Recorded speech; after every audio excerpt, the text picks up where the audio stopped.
2024 विधानसभा election जो है वो उसका शेड्यूल जारी हो चुका है। माननीय निर्वाचन आयोग ने इस शेड्यूल को जारी कर दिया है। उसी के संदर्भ में एक ये प्रेस कॉन्फ्रेंस आज बुलाई है, जिसमें आपको ज़िले के स्तर पे जो जानकारी दी जानी है वो आपको मुहैया कराई जा सके, और आपसे भी जो हमें अपेक्षाएं आवश्यकताएं रहेंगी उसके बारे में भी ज़िला प्रशासन से आप एक बार रूबरू हो जाए।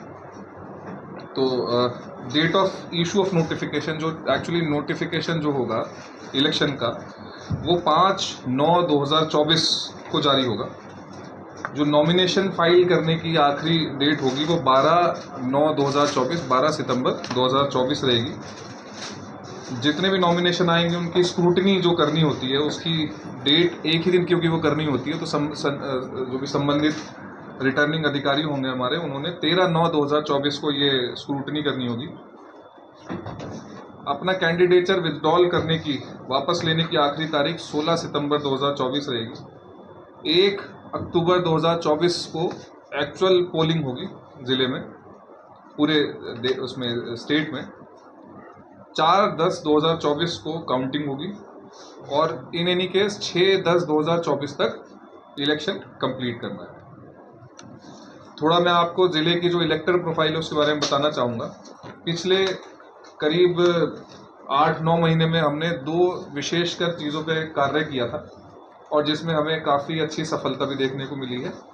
एक हमारा जेंडर रेशियो, कि हमारी महिलाएं पर 1000 इलेक्टर कितनी है, और हमारे EP ratio, elector to population ratio, इसका मतलब होता है जी हमारी टोटल पॉपुलेशन के कितना प्रतिशत हमारे उसमें से इलेक्टर्स हैं।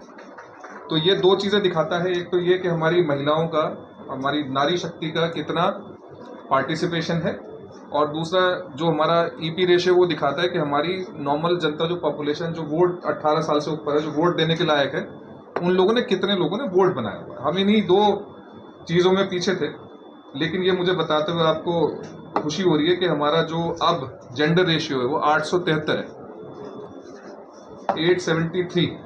प्रदीप जी कितना था जब 859 था सर। हाँ, 859 से हम 873 आए करीब 7-8 महीने में। और जो हमारा ईपी रेशियो ये 661 था जी, 661, जो हम 686 पे आ रहे हैं। ये सारा का सारा काम जो है ये पिछले 7-8 महीने में हुआ है। इसके लिए खासकर मैं हमारे सभी जो EROs, जो भी हमारे RO होने वाले हैं, ये EROs भी हैं, इलेक्टोरल रजिस्ट्रेशन ऑफिसर्स, और उसके साथ साथ इलेक्शन कार्यालय जो है, इसको भी मैं बधाई देना चाहूँगा, क्योंकि ये दोनों ही चीज़ें हमारी अब स्टेट की एवरेज से बेटर है। हरियाणा की जो स्टेट एवरेज है उससे बेटर है हमारे ज़िले की। इसी प्रकार से मैं आपको अगर सब डिवीज़न हमारे विधानसभा वाइज बताऊँ तो जुलाना 34 जुलाना में 680 EPR है, जेंडर रेशियो 850 है। 35 सफीदों में 687 EPR है, 866 जेंडर रेशियो है। 36 जीन में 690 EPR है और 901 जेंडर रेशियो है। 37 उचाना कला में 692 आपका EPR है और 862 जेंडर रेशियो है। 38 नरवाना 680 EPR है और 882 जेंडर रेशियो है।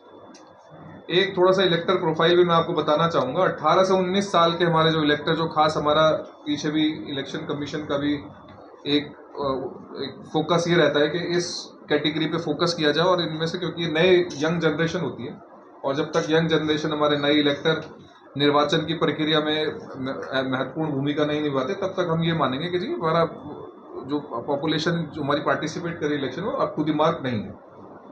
22,700 तो हमारे 18 से 19 के इलेक्टर्स हैं। 85+, जैसे कि आप पिछली बार भी आपको ज्ञात होगा, लोकसभा इलेक्शन में भी हमने जिन 85+ इलेक्टर्स ने जो हमें ऑप्शन एक्सरसाइज किया था कि जी हमें घर जाके वोटिंग करनी है, जो हमने यहाँ से टीम्स भेजी थी, उनकी वोटिंग कराई थी।